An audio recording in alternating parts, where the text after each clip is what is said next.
परवीन। तो क्या मामला है जो आप दर दर के ठोकरा खा रही हो? भाई साहब, मामला ये है कि हमारे बेटे की जो बहू 9 साल पहले शादी हुई थी सफियाबाद से, वो 8 साल के बाद ठगी वाले लड़के के साथ भागी हुई थी। हमने यहाँ वो मतलब कि वो करी एप्लीकेशन दी जी। उस एप्लीकेशन पे उन्होंने यहाँ उसको हाजिर कर दिया। हम अपने घर ले आए सिम्हारा थाना से।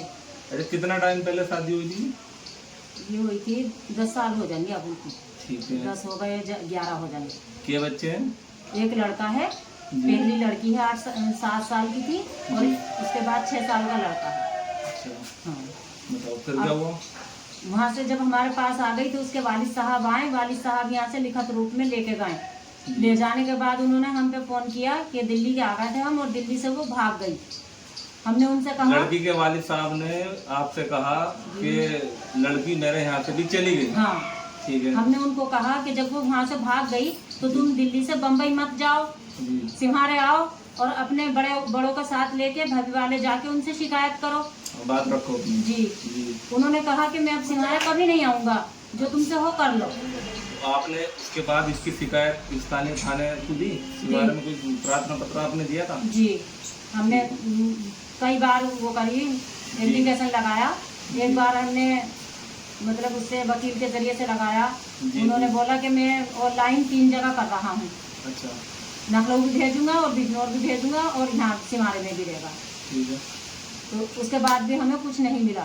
तो अब क्या परेशानी आ रही है? अब ये परेशानी है कि वो मुकदमे डलवाती, हमारे 6-7 नाम लिखवा देती। अच्छा। अभी 5 महीने पहले उन्हें बिजनौर से डलवाया था, 3 महीने में हमने खारिज करा दिया दे के। किस चीज का मुकदमा डलाती है? क्या मेरे मुझसे बलात्कार करते हैं और मुझे मारते हैं और ये करते हैं वो करते हैं। फैसला वाली कोई बात रखती हूँ आप? हाँ, मैं फैसला कर हाँ, अगर फैसला देना तो मुझे फोन पे दे दो। अच्छा, फोन पे फैसला? हाँ। अच्छा। मेरा वालिद भी नहीं आएंगे, मैं भी तुम्हारे सामने नहीं आऊंगी, मुझे फोन पे फैसला दे दो, ये कहती है। अच्छा। अब वहाँ का खारिज हो गया। उसके बाद में उसने फिर अब एप्लीकेशन धामपुर से लगवा रखा है कि इनके दामाद ने, इंतजार ने बलात्कार किया और इनके बेटे गुलफाम ने बलात्कार किया मेरे साथ में। तो ये जो आपकी बहू है, क्या नाम है आपके बेटे का? फैजान। और बहू का? गुलिस्ता। तो ये जो अभी वाले के लड़के के साथ में गई है, उनका क्या नाम है? सादाब। तो सादाब का आपके घर पर आना जाना था शादी के बाद? यहाँ नहीं रहती थी, वो पंजाब रहती थी, मलेरकोटड़ा में। अच्छा। 4 साल हो गए थे उसको रहते। वो लड़का रहता था उसमें, क्या बोले इसे, अम्बाला में। अच्छा। हाँ, फूलों का काम करता था अम्बाले में। सादाब से कोई बात हुई आपकी इस बारे में? नहीं, हमसे तो नहीं। तू ऐसे क्यों घर खराब कर रहे हमारे? मैंने तो अभी उसको देखा भी नहीं, कैसा है कैसा नहीं है। उसकी वालदा से जो बात हुई थी तो वो भी ये कह रही थी कि क्या तो चुपचाप फैसला दे दो, हम थोड़े पैसे लगाएंगे और तुमसे फैसला ले लेंगे। जब फोन पे फैसला मांगते हैं, हाँ, सामने आने को तैयार सामने आने ना, को लड़की के पापा सामने आ रहे हैं ना लड़की सामने आ रही है। नहीं। तो अब क्या चाह रही हो आप? प्रशासन क्या चाह रही है? अब हम ये चाह रहे हैं कि जो फुरकान हमारे घर से लिखित रूप में लेके गया है, वो यहाँ आने के लिए किस लिए तैयार नहीं है। हमें तो ये पता है कि वो बेच के गया है उन्हें, एक बेटी हमारी पोती को और पोते को और बहू को। अच्छा, 2 बच्चे तो दोनों को बेच गए? हाँ, तीनों फरीकों को वो बेच के गया है। इसी वजह से वो यहाँ आने के लिए तैयार नहीं है। मैंने नहीं, मेरे जितने बिरादर हैं दोनों मोहल्लों के, सब ने कोशिश कर ली और वो ये कहता कि मैं किसी के सामने नहीं आऊँगा, जो तुमसे हो वो कर लो। बेटे हैं आपके फिलहाल कहाँ काम कर रहे हैं? इस टाइम पटियाले में है।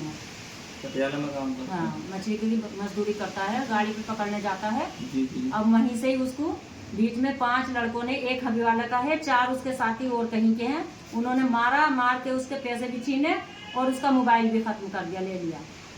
कितने दिन पुरानी बात है? 6 दिन हो गए आज। 6 दिन हो गए मारपीट कर? हाँ। आपके बेटे के साथ? हाँ। पैसे वगैरह, मोबाइल वगैरह सब छीन? हाँ, अभी मुझसे मेरी उसके बात भी नहीं हुई और ना उसके पास फोन है। बस किसी ने आपको सूचना कैसे मिली कि आपके बेटे के साथ इस तरीके से अज्ञात लोगों ने हमला कराया? वहाँ के जो रहने वाले हैं उन्होंने किसी के पास यहाँ फोन किया, यहाँ वाले इंसानों ने मुझे बताया कि तुम्हारे बेटे के साथ 6 दिन पहले ऐसा वाकया हो गया। आज मैंने फोन लगाया तो बंद है। अच्छा। तो जब आपको पता चलेगा कि मेरे बेटे के साथ ऐसा हुआ है, तो मतलब आपने कोई प्रार्थना पत्र उसके बाद थाने में दिया? नहीं, मैंने प्रार्थना पत्र कुछ नहीं दिया। जब तक बेटे से बात नहीं हुई? हाँ, इसी के बाद दे पाओगे तलाक? बस न उसके खास पास वाले से बात हुई कि हाँ हमारे साथ रहता है, ये बात है, किसी से नहीं। शासन प्रशासन से क्या मदद चाहती हैं आप?